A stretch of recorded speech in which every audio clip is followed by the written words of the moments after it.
Poeta, pues quería deciros que los que nos van a acompañar esta noche son gente muy reconocida de la cultura, no solo en Aragón.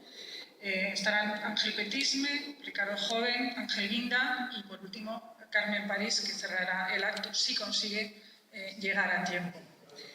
Ha llegado Carmen, muchísimas gracias. Aragón, yo quería decir que con Luis Buñuel nosotros compartimos una tierra surrealista, como es Aragón. Y yo creo que además Buñuel no se entendería, o se entendería de otra manera, o habría hecho otro cine si hubiera sido andaluz, pero no, es Aragón. Y de verdad que nuestra tierra, y sobre todo el Bajo Aragón, de donde yo procedo, pues es muy surrealista. Compartimos una tierra, un paisaje, y hay una cosa muy bonita que compartimos todos los que vamos a recitar hoy o a cantar.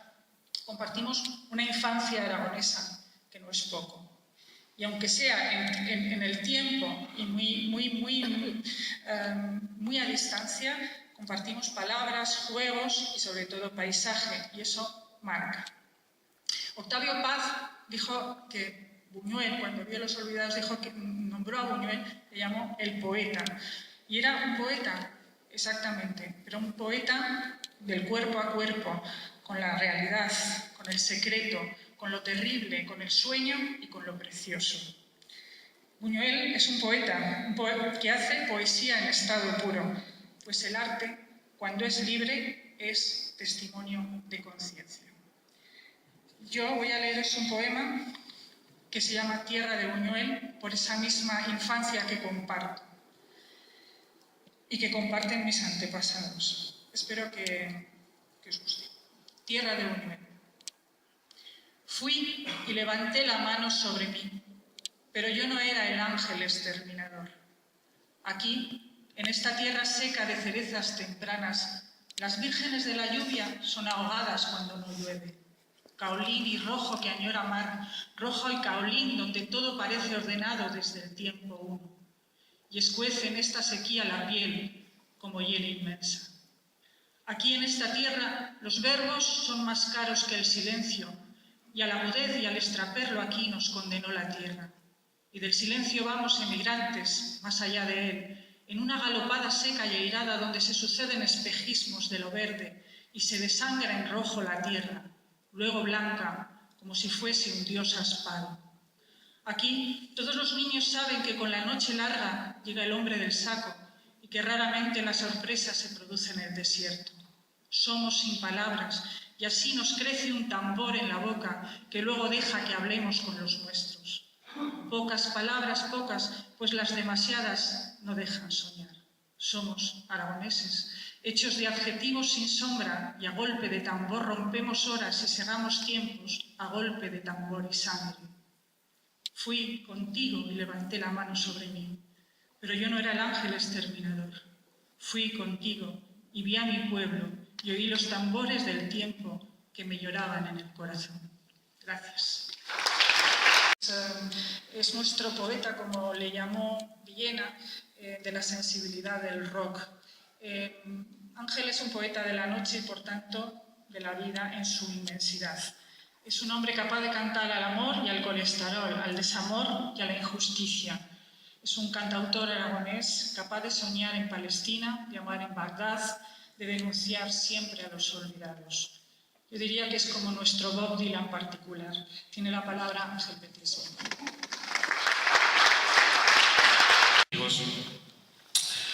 Lo primero, dar las gracias por la invitación del Ateneo y de Teresa.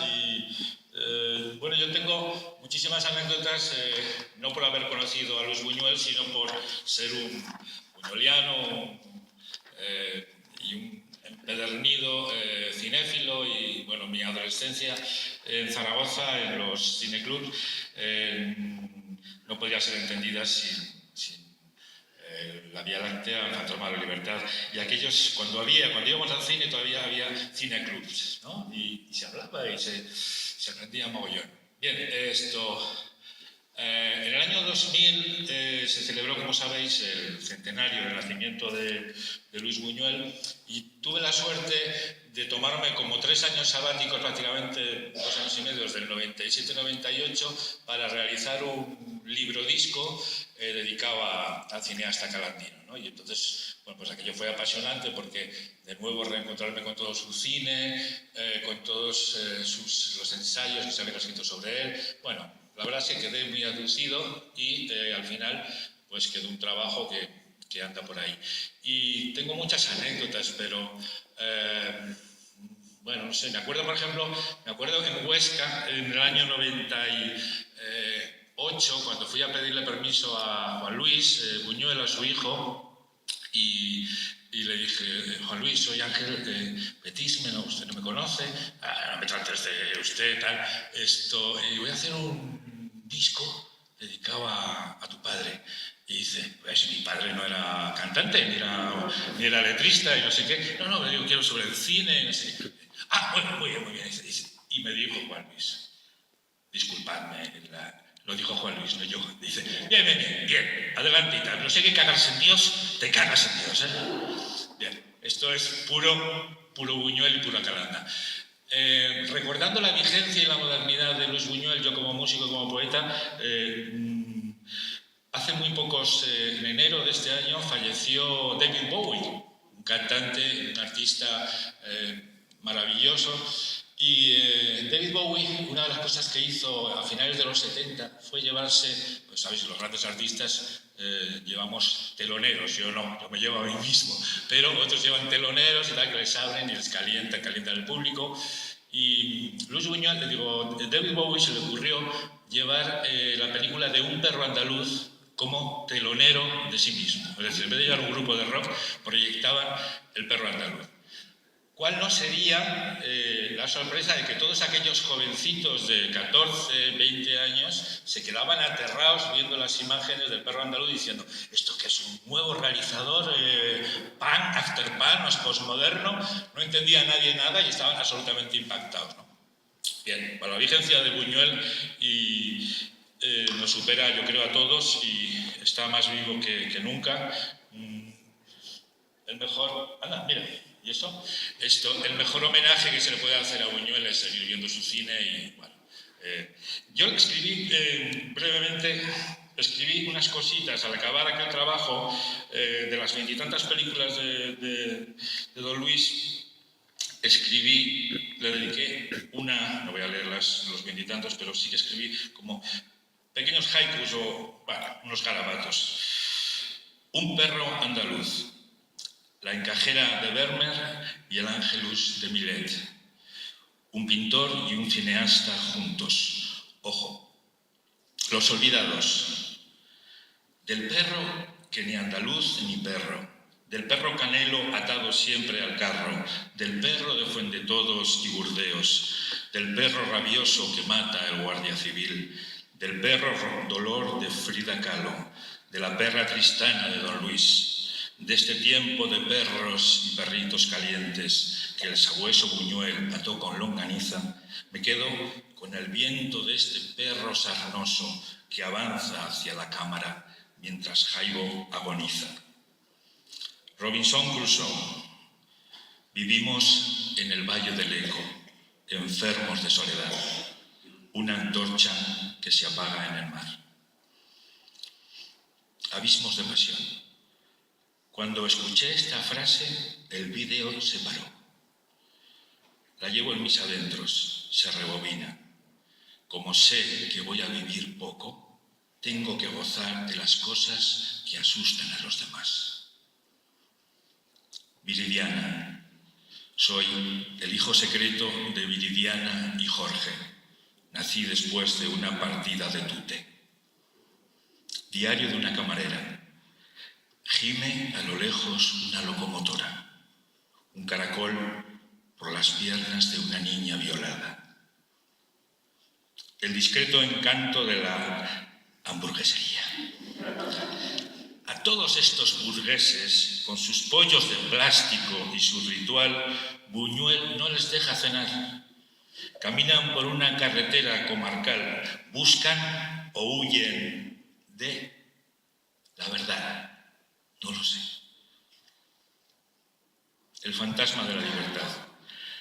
Ya se sabe, se enciende una vela y vuelve la luz.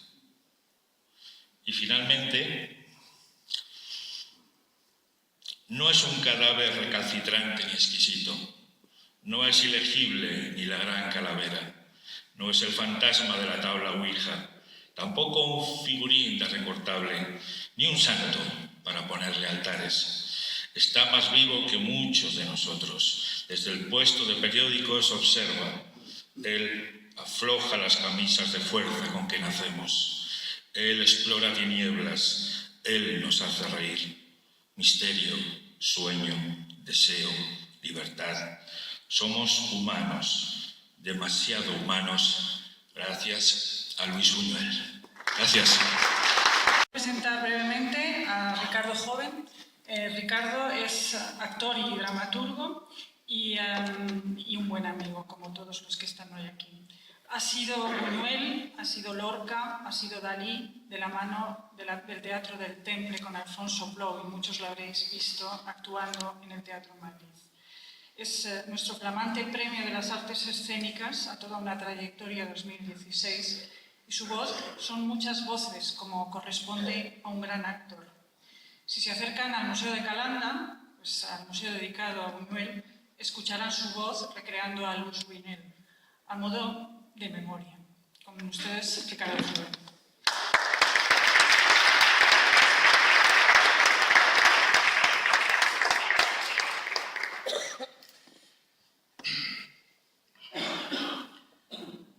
Me gusta comer temprano, acostarme y levantarme pronto.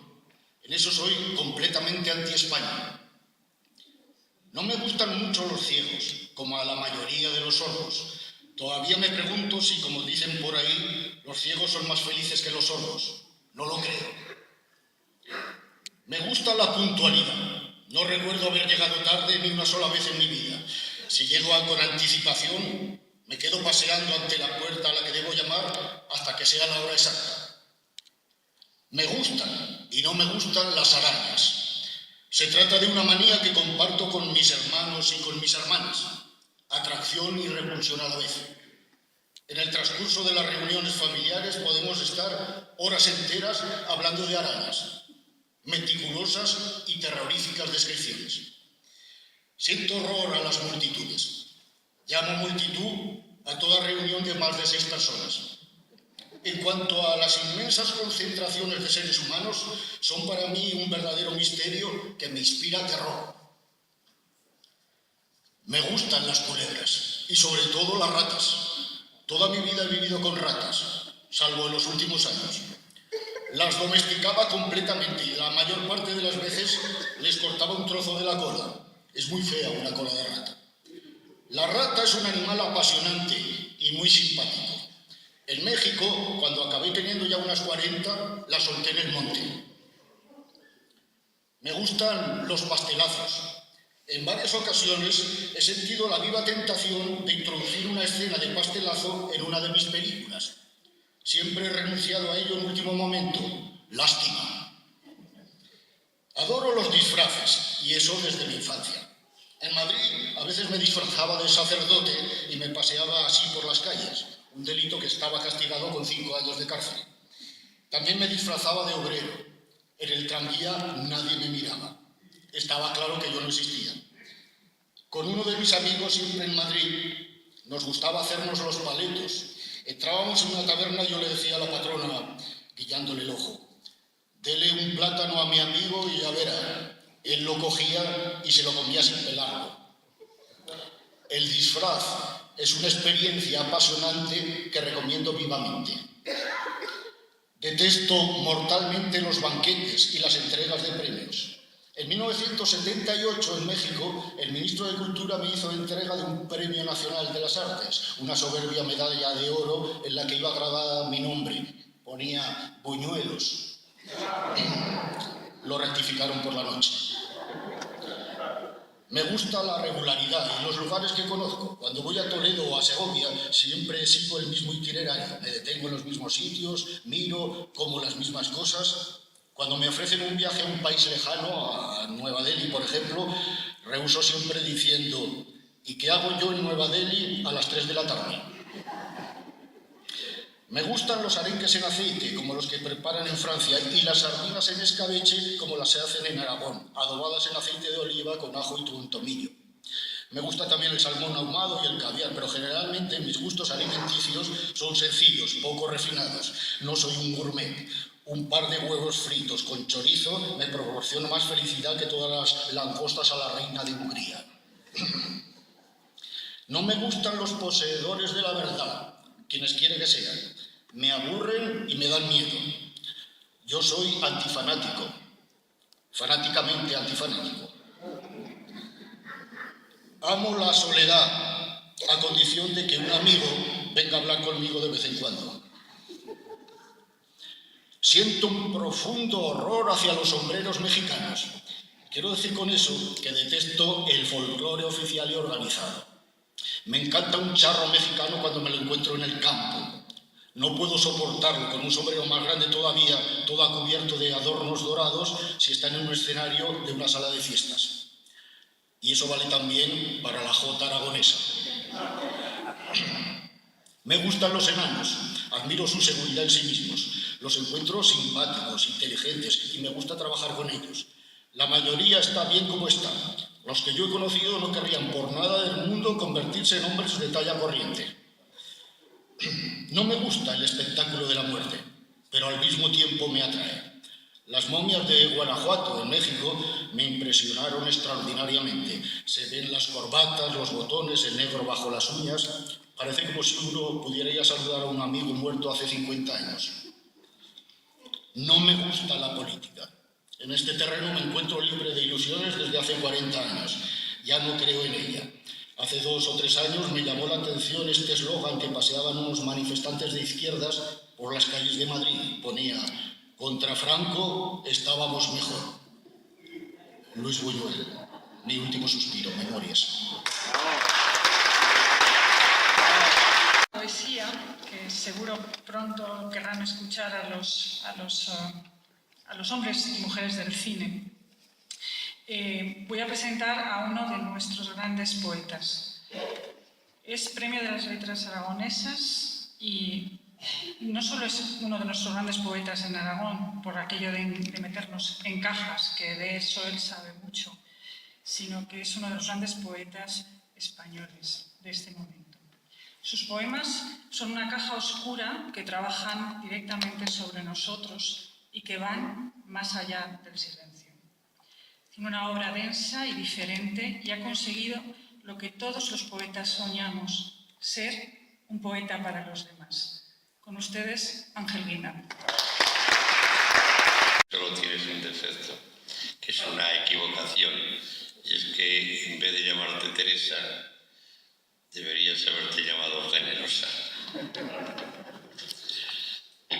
Bueno, todos de adolescentes somos raritos, pero yo tenía una rareza un poco especial, y es que con 18 años mis contadísimos amigos me veían un tipo muy extraño, porque decía que las actrices que más me gustaban eran Catherine Deneuve y Ingrid Bergman.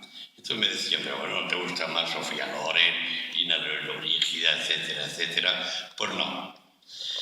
Y con relación a Catherine Deneuve, voy a contar una anécdota que viví hace 2 años. Esta anécdota es un regalo que me hizo la frivolidad del azar o la fatalidad del destino. El 19 de septiembre de 2014 conocí en París a una de mis actrices preferidas, como ya he comentado ahora. Actriz de culto para Buñuel en sus películas Tristana y Belle de Jour. Fue en la terraza de la Brasserie au Gros Caillou, en la gran piedra, gran guijarro, en el número 210 de la rue de Grenelle, cerca de la Tour Eiffel. Nos encontrábamos mi mujer y yo comiendo en una de esas mesitas de acera con medio metro de diámetro como máximo, cuando me dijo mi mujer: 3 mesas a nuestra derecha está Catherine Deneuve. No me lo podía creer. Apenas 2 meses antes habíamos visto en los cines Renoir de Madrid la película Dans la cour, titulada en España En un patio de París. Volví discretamente la vista hacia allí, hacia mi derecha, y dudé. Llegó el camarero y le pregunté si se trataba de la actriz. Me dijo: «Mais oui, elle vient souvent ici». Ella tomaba café, hablaba por teléfono y anotaba en su agenda. Al cabo de un rato se incorporó. Entonces me dirigí a ella y muy cortésmente, en mi mal francés, le dije: «Bonjour, madame. Je suis un apprenti de poète espagnol, aragonés, comme Luis Buñuel. Et vous êtes, avec Ingrid Bergman, mon actrice préférée». «Buenos días, señora. Soy un aprendiz de poeta español, aragonés, como Luis Buñuel, y es usted, junto a Ingrid Bergman, mi actriz preferida». Respondió: «Merci, monsieur, très gentil. Don Luis Buñuel me dirigé, m'adressait avec sa voix, mais aussi avec ses yeux, avec son regard. Buñuel me dirigía, me aconsejaba con su voz, pero también con su mirada». Me despedí de ella. Salió a la calzada y se detuvo. Mi mujer me decía: «Te mira y sonríe». Llegó un taxi de cristales tintados y desapareció. Con nuestra París y particular también. Y yo le dejo la palabra a Miguel Losada, que como sabéis es escritor y presidente de la sección de cine y que ha colaborado en este homenaje con todos nosotros. Pues queda inaugurada la sección oficial de cine. Quería que el párpado blanco de la pantalla pudiera reflejar la luz que le es propia para que hiciera saltar el universo. Bastaría que el párpado blanco de la pantalla pudiera reflejar la luz que le es propia para que hiciera saltar el universo. Son palabras de Luis Buñuel en una conferencia que dio en México en los años 50 bajo el título «El cine como instrumento de poesía». Y es que, señores, yo no creo que Buñuel sea un cineasta. Yo creo que Buñuel es un poeta del cine. Y voy a leer un poema escrito por Luis Buñuel, porque Luis Buñuel durante mucho tiempo dudó entre ser escritor. Pasaba las noches escribiendo en la residencia de estudiantes. Él quería estudiar filología, pero al final el cine se encontró, en su vida, pero yo creo que él al cine le aportó una poesía, y una poesía muy especial. Voy a leer, porque es una curiosidad, un poema de los que escribía cuando era jovencillo, y que no sé si es muy bueno o no, pero es un poema de Luis Buñuel. No me parece ni bien ni mal. Yo creo que a veces nos contempla por delante, por detrás, por los costados, unos ojos rencorosos de gallina, más terribles que el agua podrida de los gatos, incestuosos, como los ojos de la madre que murió en el patíbulo, pegajosos como un coito, como la gelatina que tragan los buitres. Yo creo que he de morir con las manos hundidas en el lodo de los caminos. Yo creo que si me naciese un hijo, se quedaría mirando eternamente las bestias que copulan en los atardeceres. Yo creo que ya está ahí parte de su cine. Bien, vamos ahora, tenemos la inmensa suerte y tenemos que estar enormemente agradecidos porque el Ateneo de Madrid, como ustedes saben, no tiene medios y toda la gente que está aquí hoy estamos en amor de Buñuel. En pasión, más bien, en abismos de pasión, diría yo, de Buñuel. Y tenemos ahora, a continuación, un grupo de gente que lo conocieron, que trabajaron con él y algunos de ellos incluso que hicieron posible algunas de las películas para mí más hermosas de la historia del cine.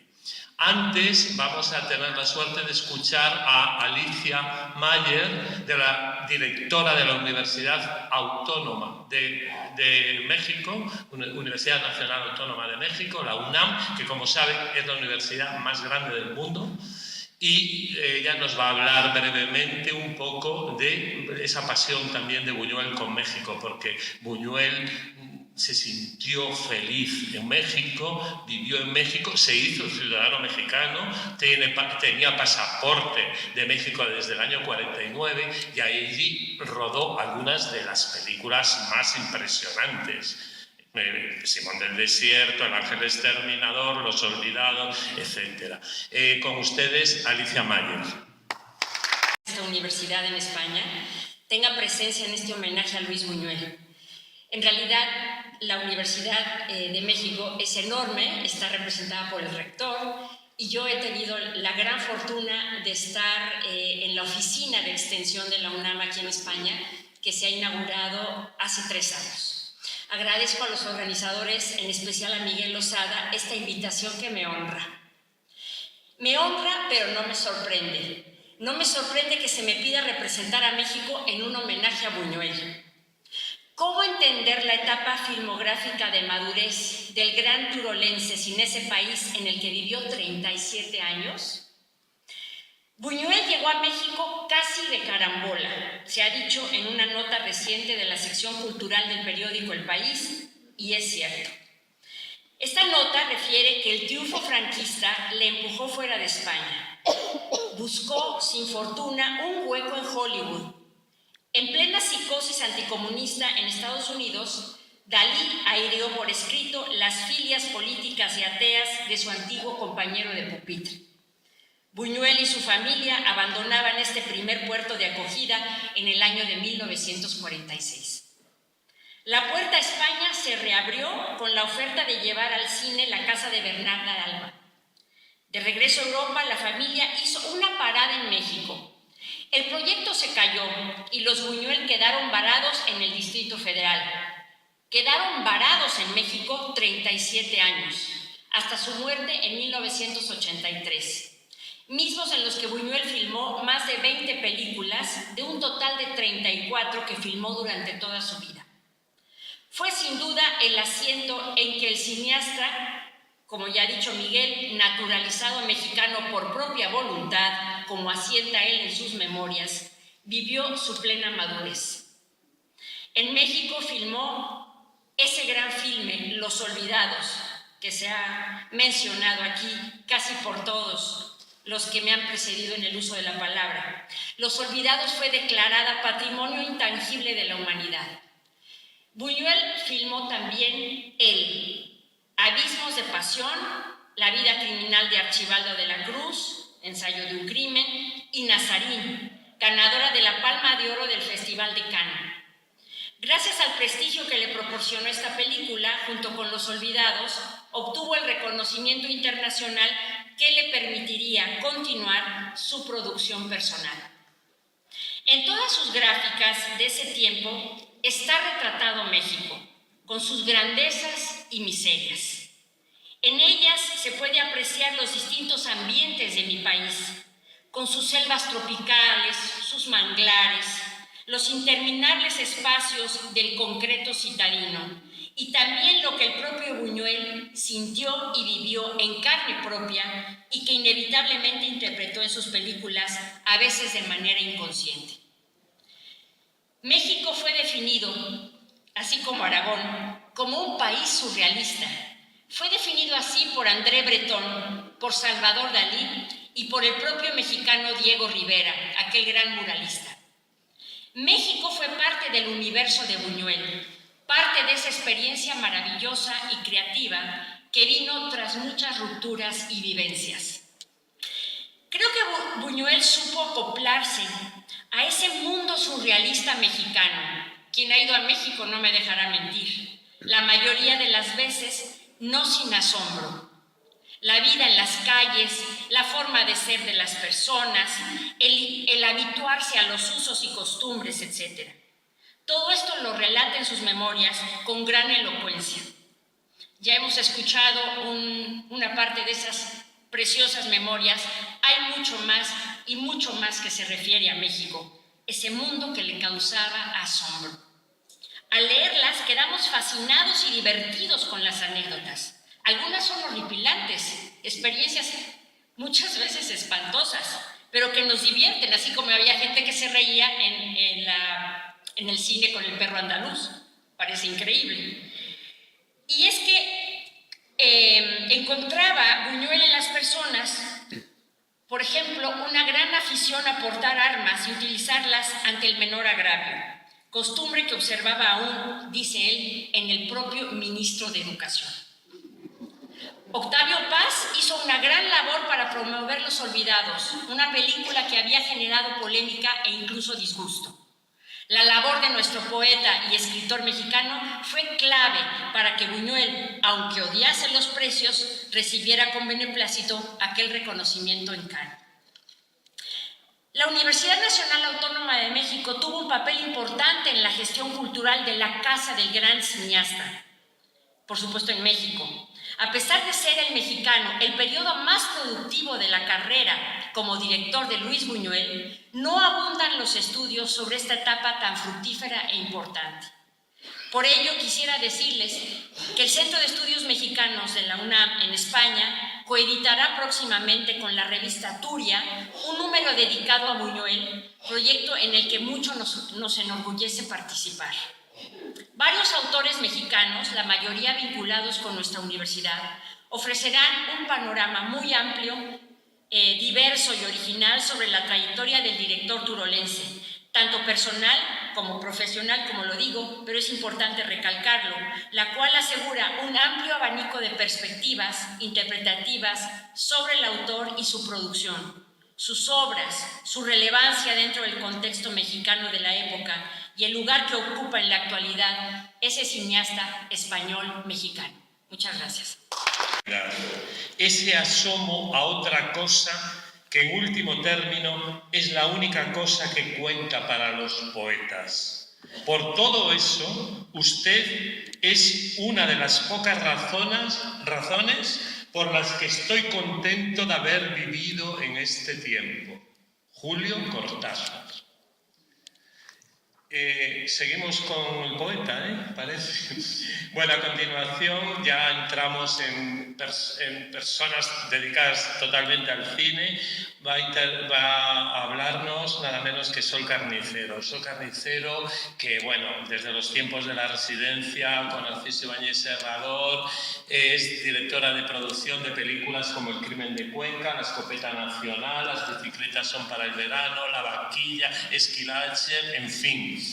Títulos clave: Goya a la mejor dirección de producción, una de las fundadoras de la Academia de Cine, y ella fue la encargada de una obra monumental de casi 700 páginas que se titula En torno a Luis Buñuel, que todos aquellos que quieran conocer mejor a la personalidad de este gran cineasta deberían leer. Con ustedes, Sol Carnicero.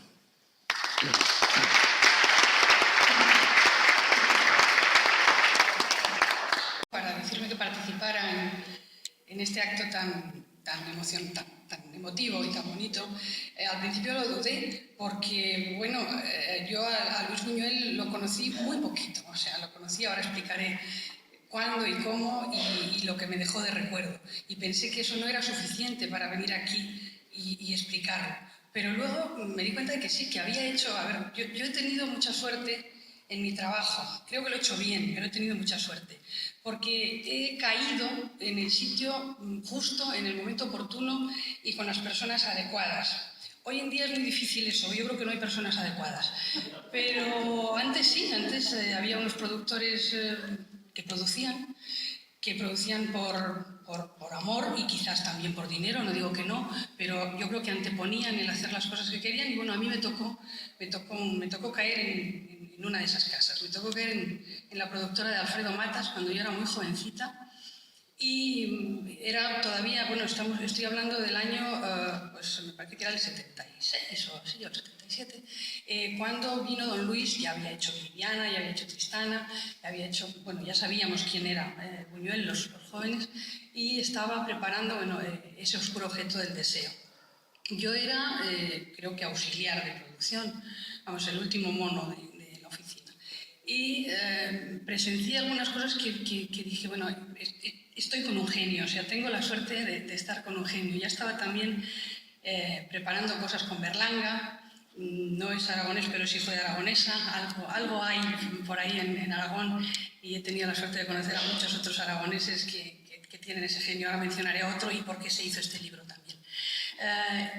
Dos de las cosas que me maravillaron de ese fugaz encuentro que tuve con Don Luis en la oficina fueron que en aquel guión de ese oscuro objeto del deseo, si os recordáis la película o si habéis leído el guión, veréis que hay dos cosas que no se explican muy bien en la película. Una, que aparece siempre un hombre, aparece muchas veces a lo largo de la película, un hombre con un saco, y que hay explosiones. Y entonces, bueno, los que estábamos allí pues no sabíamos muy bien lo que significaba, pero el regidor un día se atrevió a preguntarlo. Y le dijo, Don Luis, vale, yo voy a comprar el saco y voy a facilitar los explosivos y todo esto, pero ¿qué significa? Don Luis nos miró a todos, se rió y dijo, hombre, hay que dar carnaza a los críticos, tendrán que hablar de algo, ¿no? Bueno, y yo ya ahí me quedé verdaderamente impresionada. Otra de las cosas que me impresionó fue, bueno, la película se paró, o sea, la película se empezó a rodar y se empezó a rodar con María Schneider. Yo no me enteré muy bien de lo que pasaba, porque no nos lo contaban, éramos el equipo que no tenía acceso, derecho a enterarse de los chismes, ¿no? Pero bueno, lo interpretamos todos. La película se paró y entonces, bueno, pues vinieron los productores franceses y naturalmente dijeron que ese papel lo tendría que hacer una francesa, que tendría que ser Carole Bouquet, pero se estaba haciendo un casting en España mientras tanto. Y Don Luis conoció a Ángela Molina y el flechazo fue instantáneo. De Don Luis a Ángela y de Ángela a Don Luis. Luego tuve la oportunidad de que Ángela me lo contara y que vibrara contándomelo. Fue emocionantísimo, pero los productores franceses no querían a Ángela Molina. Entonces, bueno, ahí vivimos unas situaciones que luego Carrier cuenta que ya estaban incluso previstas antes, porque cuando se había hablado en Francia de cómo de qué actriz se iba a elegir, que ya se habló de que fueran más de una, de que fueran varias las que lo hicieran. Yo creo que esto se lo está inventando Carrier en este momento. No sé si aquí hay más estudiosos y lo pueden saber, pero yo creo que se lo inventa a posteriori. A mí aquello me pareció la cabezonada absoluta del aragonés maravilloso que dijo, bueno, pues si vosotros me ponéis a Bouquet, como yo quiero a Ángela Molina, divido el papel y que lo hagan dos actrices.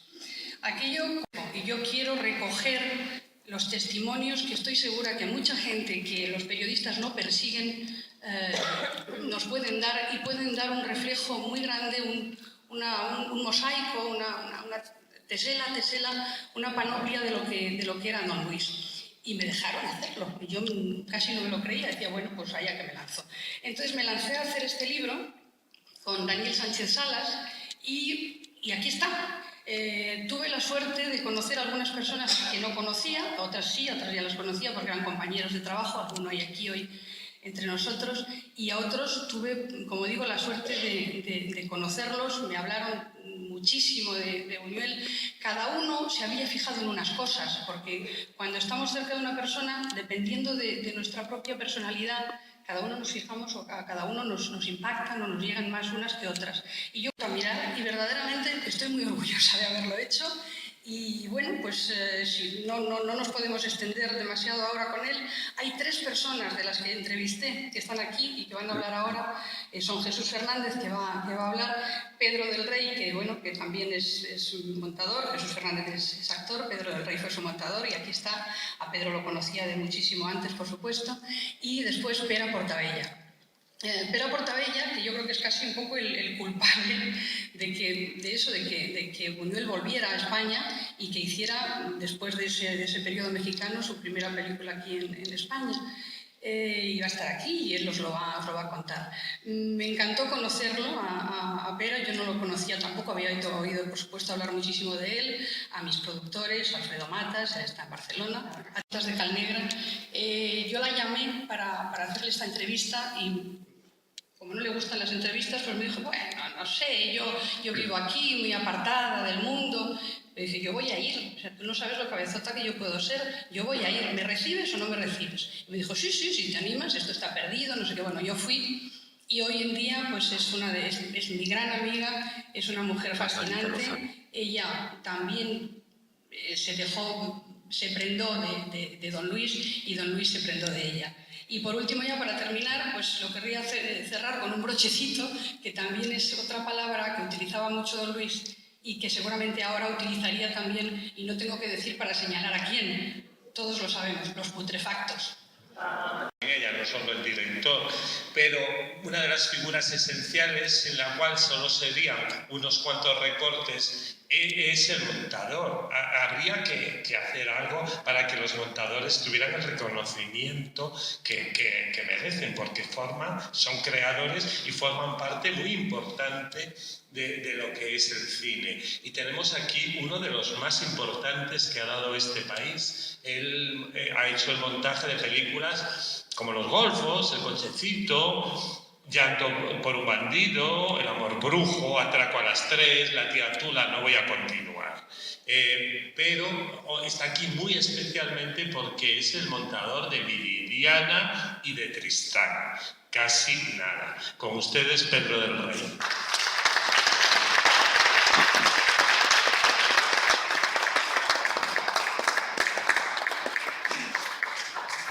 Buenas tardes. Efectivamente, he tenido la suerte de trabajar con grandes directores. Para mí era un sueño el poder trabajar con el más grande, que después me demostró que lo era. Efectivamente, me llamaron para hacer Viridiana. Yo entonces era muy joven y creí que después de la primera entrevista que tuve con Don Luis, que yo no haría nunca la película. Porque lo primero que me dijo, bueno, que le entreguen un guión, que lo lea y que mañana me diga lo que piensa. Esa fue la primera entrevista que tuve con Don Luis. Y dije, esta película no la hago yo con este señor tan antipático. Efectivamente, pues leí el guión, me quedé, no sé cómo explicar, es una sensación que si cojo en este momento el guión de Viridiana, nuevamente vuelvo a quedarme frío.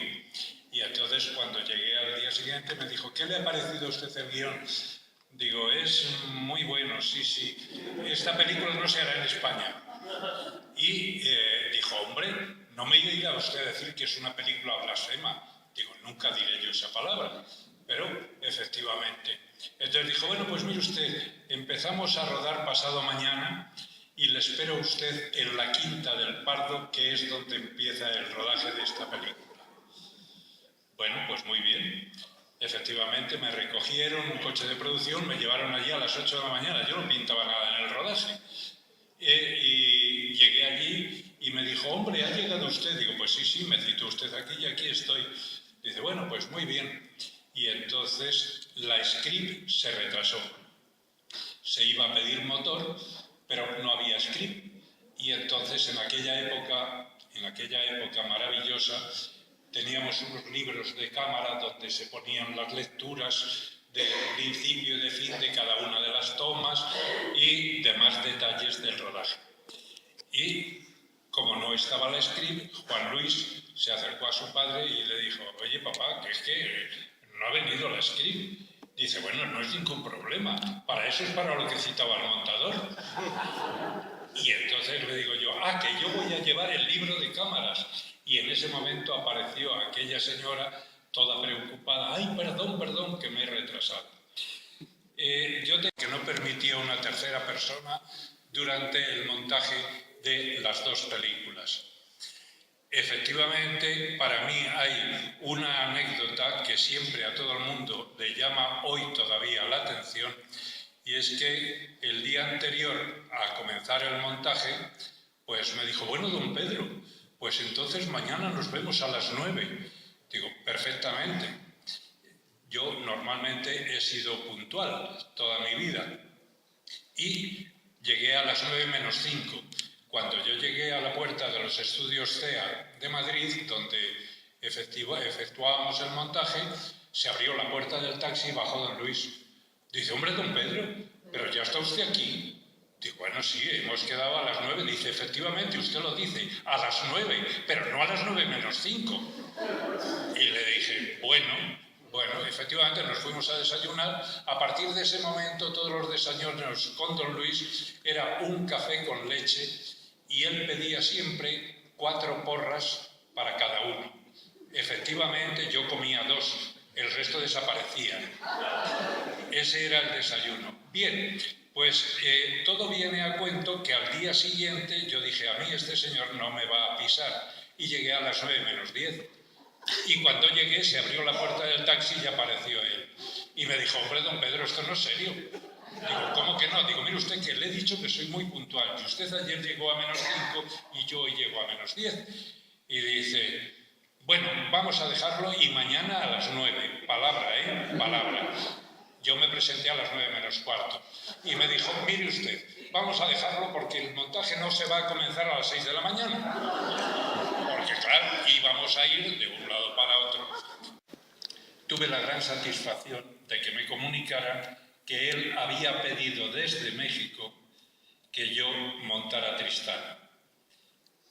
Yo me quedé sumamente impresionado y entonces la persona que me lo dijo, que era el que había sido ayudante de dirección de él, Pepe Puyol, en Viridiana, me dijo, mira, te voy a hacer una confesión porque me ha escrito una carta don Luis. Ha recibido la recomendación de un director amigo suyo para que la película la monte su montador, que es buenísimo. Dice, pero como yo no me atrevo a decirle a este amigo mío lo que pienso, comuníqueselo usted y dígale que mientras Pedro del Rey viva y quiera seguir colaborando conmigo, mi montador en España siempre será él. Bien, pues entonces hacemos Viridiana, ya se ha terminado el rodaje y es el primer día de doblaje. He dicho que siempre comíamos los dos solos durante el montaje, pero en el doblaje estábamos dentro del estudio, el comedor era bastante amplio y entonces don Luis no podía comer, pues estaba Fernando, estaba Lola Gaos, los actores de doblaje correspondientes, y entonces me llama aparte y me dice, don Pedro, que hoy no podemos comer juntos porque, claro, mire usted, sería un desaire para los demás que nosotros hiciéramos una parte y me han puesto en una parte para que yo coma solo. Perfecto. Entonces los demás estábamos comiendo todos muy bien y efectivamente íbamos a comenzar nuevamente, habíamos parado por la mañana y íbamos a comenzar a las 2 de la tarde. Y de pronto me da en la espalda, dice, don Pedro, ¿qué es la hora? Digo, no, perdóneme, pero mire usted, son menos 10 y estoy tomando café. Y hace así, se quita el reloj y me dice, tenga usted, póngase este reloj porque ese suyo no vale, el que vale es este. Y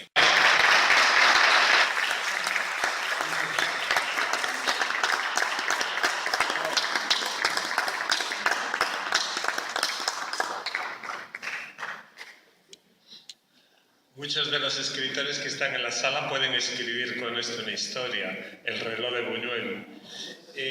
A continuación continuación vamos a uno de los actores que trabajaron con él. Lo que pasa es que no sé si nos podrá hablar, porque era el que hacía de mudo en Tristana. Jesús Fernández es una persona muy querida aquí en el Ateneo, nos conocemos hace mucho tiempo. Él hizo de Miguel Hernández el día que hacía 50 años de la muerte de Miguel Hernández en esta sala. Interpretó a Miguel Hernández en una obra de teatro que fue la primera obra de teatro sobre Miguel Hernández. Él ha hecho muchas cosas, mucho teatro y tal, pero ha querido estar aquí esta tarde y ha venido desde un pueblo que se llama La Reganta de la Olla, que allí él está con las gallinas, igual que las gallinas de Buñuel. Yo creo que eso es de Don Luis, que te lo ha metido. Y ha venido exclusivamente para poder acompañarnos hoy y por recordarnos el enorme cariño que tiene hacia Don Luis. Bueno, gracias al Ateneo y a Losada por haberme invitado. Y cuando me habló de este homenaje a Buñuel, digo, bueno, dejo las gallinas. Me decía un amigo y dice, podéis haberle traído una con un lazo, y bueno, muy buñueliano, ¿no? Sí. ¡Ay! ¡Qué joven! Pensaba que era la telón. No, me decía la mujer y la hermana, no, hombre, no, yo soy un chico de Vallecas. No, tú eres como Alain Delon, de joven y tal. 19 años tenía, ¿no? 19 años. Mis amigos y la gente, ¿no? Bueno, ¿qué os voy a decir que ya no hayáis dicho los compañeros, poetas, escritores?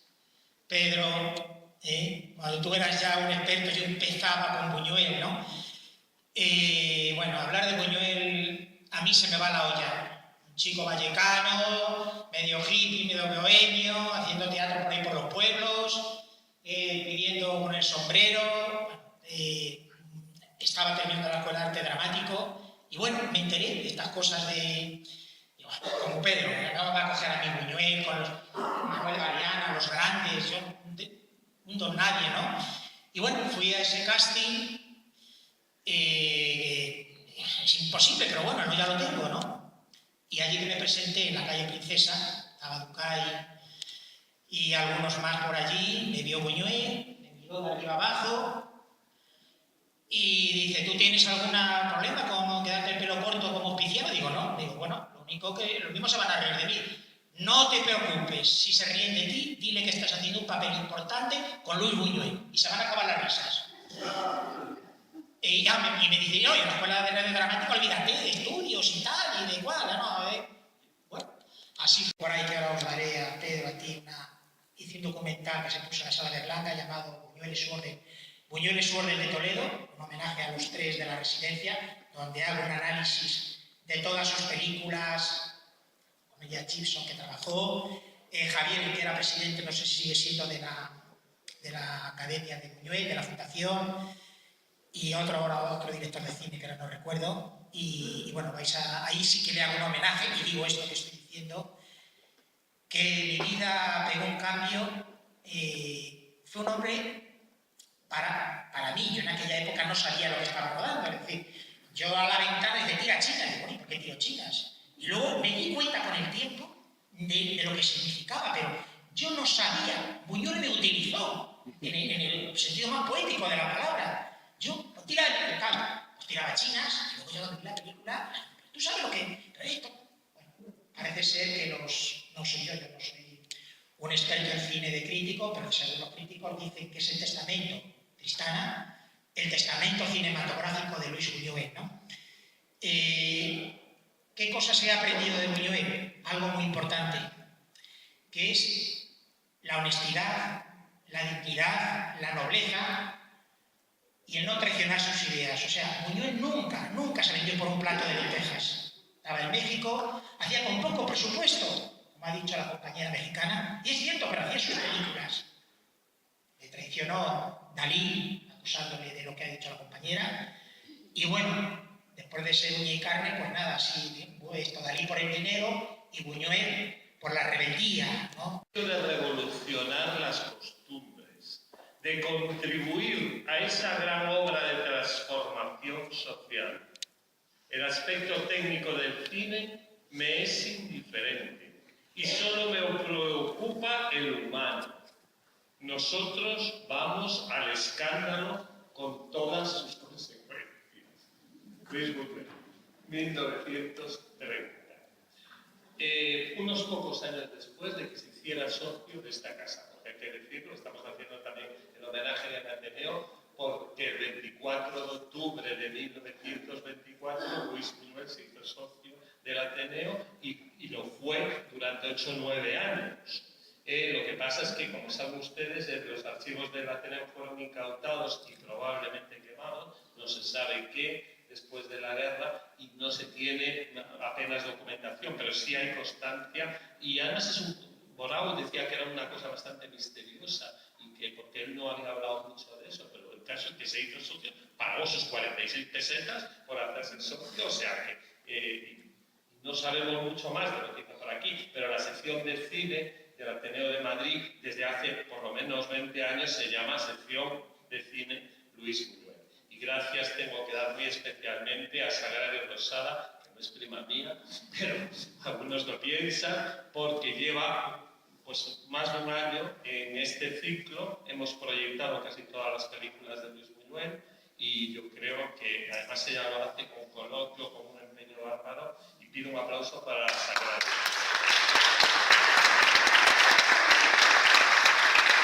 Bueno, así como una perla, tenemos que agradecer muy especialmente que se haya venido desde Barcelona vía Festival de Valladolid. Yo sé que ayer he estado allí en el homenaje a nuestra admiradísima hija de Charlotte, Geraldine Chaplin. Va a estar con nosotros una de las personas que algunos, los que valoramos lo distinto, los que valoramos en este país, que muchas veces es cutre, el empeño de que no sea cutre, de que no haya sido cutre, de que haya sido un país de vanguardia, un país lleno de inventiva, de imaginación, de poesía, pues esta es una de esas personas.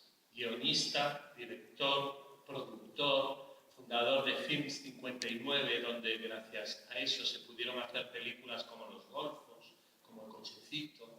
Por supuesto, ya se ha dicho aquí, probablemente el responsable de que se hubiera podido hacer Viridiana, la única película española que ha ganado la Palma de Oro en Cannes. Goya, el mejor documental, pero él también director muy importante, atrevido. Sí, por eso quizás su cine no es muy conocido y a lo mejor no nos lo van a pasar, desde luego, en un programa de la tele por la noche. Deberían. Películas míticas como Nocturno 29, como Umbracle, como No contéis con los dedos, que trabajaba con otro de los grandes innovadores de este país, que es Joan Brossa, pero que a ver si nos enteramos a veces de quiénes son. Hace todavía un año aproximadamente fue censurado, de eso que digan que no hay censura en este país, pero en el año 2015 este señor ha visto de alguna manera censurado un documental, eso que hizo sobre los presos franquistas, y fue censurado en Granada. Él luego nos lo podrá confirmar. Bueno, este señor, que en España a lo mejor no le rendimos la pleitesía que deberíamos rendirle, ha tenido un homenaje en el Centro Pompidou de París y tiene algunas de sus obras en el MoMA de Nueva York. Este señor se llama Pere Portabella. Y empezaré un poco al hilo de lo que los que me han precedido, porque no lo puedo evitar.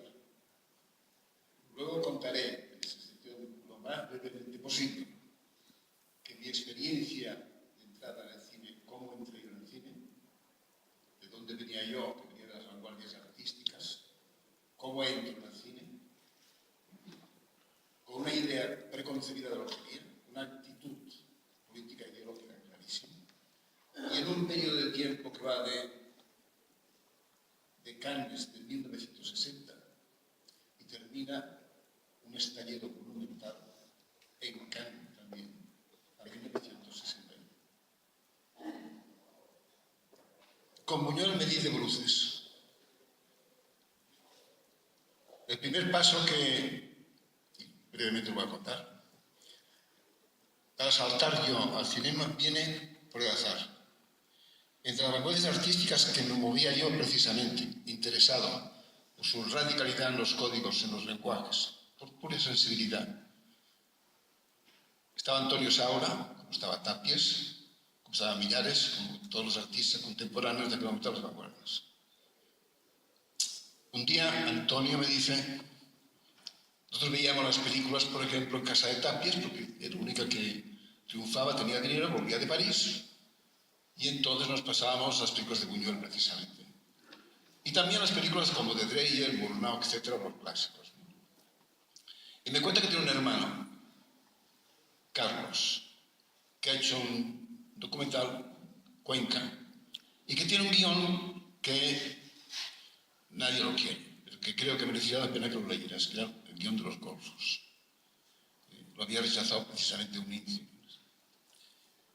Bueno, entonces le dije, pues que me mande el guión, lo miramos y tal. Breve. Veo el guión y cumplía para mí dos condiciones fundamentales. Primero, el formato de producción y por tanto el resultado de la película entraba dentro de lo que en aquellas corrientes, en aquellos momentos, era la Nouvelle Vague y el neorrealismo italiano.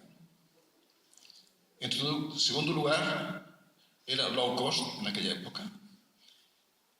Todo lo que eran exteriores e interiores naturales, esto era fundamental. Y en tercer lugar, para mí era muy importante plantear una confrontación violenta y poner en evidencia la censura. ¿En qué consistía? ¿En qué consistía? Entregar un guión, en este caso, de la película, devuelto prohibido, inmediatamente unas rectificaciones que lo hacen posible. En este guión primero que mandé, y leo el texto que recibí de la censura, dice: el censor, ignoro por qué los autores llaman golfos a unos maleantes, carteristas y atracadores. El guión está basado en la actuación en las calles madrileñas de una banda de maleantes. Primero dan sus golpes para vivir, luego para financiar la actuación de su torero nuevo, que padrinaban, y miembro de la banda. Y aunque uno de ellos muere al escapar de una de las víctimas y el torero fracasa, esta amargura no resulta un castigo, sino una sentimental amargura de los golfos. En consecuencia, se desprende que ha de continuar trabajando, robar, atracar, etc., para abrirse camino en la vida. Estimo que no debe utilizarse. Leo, porque el nivel intelectual del texto es de una pobreza monumental, y las limitaciones, ¿no? La capacidad de intentar detectar mínimamente y de leer, no ya entre líneas, de no saber escribir porque no saber leer. Ese es el problema. De lo que significaba la brutal acción de un organismo como la censura, que muchas veces, pues, bueno, la censura tiene un nivel que exige cierta calidad, punto. Que no haya oprobios, excesivos adjetivos, etc. Pues hablar un poco de la censura, pero claro, la censura reducida en una dictadura y aplicada por un régimen militarista en este caso, y dejada en manos de gente realmente de bajo nivel, pero de una docilidad brutal, hacen de que este guión aparezca, porque, en fin, imposible.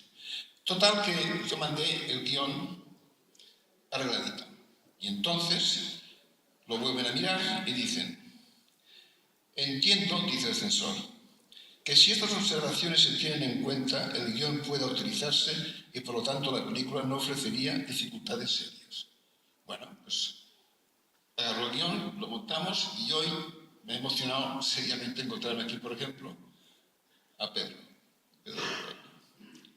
que por eso montó Viridiana, porque fui, en este caso, y esto de que él fue reconocido y tal, yo certifico que en este caso su aportación fue, como le gustaba a Buñuel, aparte de un gran profesional, humanamente una persona extraordinaria. Se sentía cómodo. Hay otra persona que no está aquí, que fue responsable de la producción, como jefe de producción de Viridiana, en la que yo como científico pues estaban ahí, que es Gustavo Quintana, que es una persona estupenda. Luego he oído tu intervención, y una de las cosas de Buñuel es que tenía una especie de delicadeza en relación a todo lo que eran las personas que intervenían en el plató, figurantes sobre todo, y actores. Pero tenía una especial delicadeza. Y en cuanto a los técnicos, tenía una actitud sindicalista radical. cuando llegaba la hora de terminar, dice, chicos, los martillos al suelo. Que por cierto, cuando la intervención que ha citado, que has leído, uno de los intervinientes aquí, cantidad de lo que decía, y cuando hablaba solo te faltaba imitar la voz de él. Porque yo es que lo estaba oyendo. Vamos con Luis. Esto no estaba previsto. Yo tenía previsto ir con una película y empezar a meterme pues, un poco la confrontación, pero frontal, de poner en evidencia las limitaciones de la censura, lo que significaba, y al mismo tiempo con un ensayo de hacer cine con gente, en este caso, que vino prácticamente todo de la escuela de cine, y con una actitud de fuera de las normas sindicalistas. Total, que la película llega allí, nos encontramos justo cuando íbamos ya, nos íbamos un día paseando, esperando el ascensor del hotel, Luis Buñuel. Para mí fue un encuentro doble, primero de un inmigrante ilustre, formaba parte de mi paisaje, de lo que fue la brutal exilio que significó la guerra civil, entre las muchas brutalidades, las barbaries que cometieron, de maestros, profesores, gente, trabajadores, campesinos, fue arrasador, fue de una emoción. Uno está en Cannes, estábamos en el palco, evidentemente Carlos y yo, y el director general de cine de la época, que era Muñoz Fontán. Y aunque está vivo, puedo decir que paz descanse, porque a raíz del otro festival, que fue el 61, cayó en picao, defenestrado. El ministro lo despidió, lo metió en los sótanos, caída libre. Cuando digo caída libre, es que fue caída libre. Se quedó enterrado. Por lo tanto, la idea fue acogida bien. Y los chicos antifranquistas que se llevan, jóvenes, pues españoles, y bueno, además está. Lo que fue fantástico es que cuando termina la película hubo un aplauso, un arranque de aplauso bien. Estaban la gente de Callers, estaba bueno, la gente que es más mayor sabe de quién estaban allí, pero cuando dan las luces se levanta Luis y nos da la bendición, ¿no? Entre ateos, ¿no? Pero la bendición. Un abrazo a Carlos y un abrazo a mí. Aquello una ovación tremenda, ¿no? Significó un poco la consagración de todos nosotros en ese sentido. Bueno, ocurre pero cuando yo llegué allí, para ser breve, yo ya había tenido noticia, a través de Rafael Azcona, de que había una película que tampoco conseguían que nadie le hiciera, que es la de Marco Ferreri, que es El cochecito. Entonces, por azar, por casualidad, yo tropiezo con este hombre, pero yo ya llevo la película de Carlos, que era la única que yo tenía en la mano para hacer esto, pero ya cuando llegué allí también tenía la película de Marco Ferreri. Y Marco Ferreri me viene a ver un día pues, al rodaje, que dice, mira, ahí este chico, Marco Ferreri, El cochecito, es una película que te mandaré el guión, o tú lo mando, me lo trajo, mejor dicho. Léetelo y a ver qué. ¿De dónde está este chico ahora? Bueno, el abuelo de una familia, de una familia burguesa, pequeña burguesa, en la que todos sus amigos van con silla de ruedas, menos él. Naturalmente, nadie le piensa comprar a la familia esto. En un momento de arrebato, roba las joyas de la familia, las vende y se compra el cochecito. Y aparece en su casa con el cochecito. Hay dos o tres cosas que he notado aquí, un par de bromas que gastamos, ¿no? En cierta ocasión teníamos, por ejemplo, Luis sugería pues, alguna cosa para hacer alguna maldad a alguno de los amigos íntimos. Y a Carlos Saura le gastamos uno. Y entonces un día que estábamos en el año 66, había hecho ya El Ángel Exterminador, estábamos en casa de los Dominguín, precisamente. Y estaba Carlos con su mujer, yo estaba con la mía, y estaba pues Luis Buñuel también. Y bueno, estábamos comiendo tranquilamente allí. Y en un momento dado le digo, mira Luis, yo creo que, lo siento, pero tengo que decirte sinceramente, te repites, tus películas ya son muy reiterativas, y además tienes que dejar paso ya a gente de la generación como Carlos, por ejemplo, que está aquí, ¿no? Entonces Carlos decía, no, pero maestro, no le hagas caso, no le hagas caso.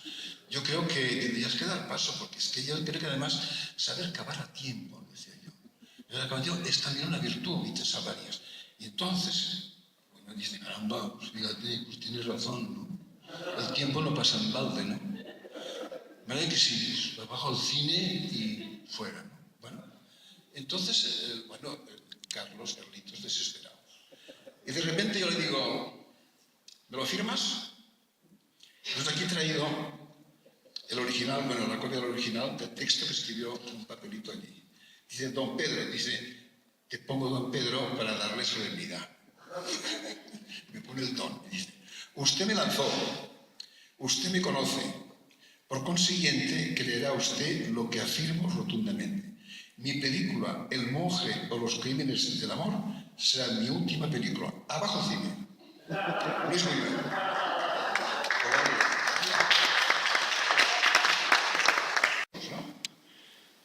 Le ofrezco el papel, Carlos desolado, tremendo, le había dicho, pero, oye, maestro, esto es tremendo, pero claro, porque si no lo cumples, pues fíjate, pone en evidencia, de eso se trata precisamente, ¿no? Claro, se trata de esto, de que te pongan en evidencia, pues es de magnífico, ¿no? Yo no cumplo y paso de no solamente mentirosos, ¿sabes? Bueno, entonces digo, tienes que firmar. Y firmó Saura, que le costó sudor, que pone, lo cual testifico en Madrid el 13 de abril de 1961. Pero luego estaba con nosotros Luis Miguel Domínguez, que en aquella época era el torero del régimen. Íntimo amigo de Franco, de cacería, era hermano de Domingo Domínguez. Estábamos allí. Y entonces firma también como testigo y dice, soy testigo de la vileza de Portabella. Luis Miguel, ¿no? Bueno, cuento esa anécdota porque hice la fotocopia porque me gustó leerla como... Y me gustó mucho que dijo, te pongo don Pedro como excusa, ¿no? Porque si no damos solemnidad...